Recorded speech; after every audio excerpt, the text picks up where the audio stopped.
Ay, yung sabi ko maganda yung sila. Ikaw nandito ka lang. Hindi na bubuntain niya. Ikaw lang kasi dun eh. Sabi sinamahan niya. Ikaw lang. Hindi, nag-taekwondo ka ba yun? Ha? Basta may pinunta. Nagtikwento sila. Kaso umayaw daw bigla siya.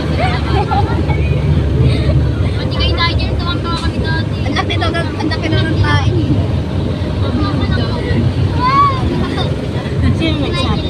Tsaka, kaya ito niya sa amin.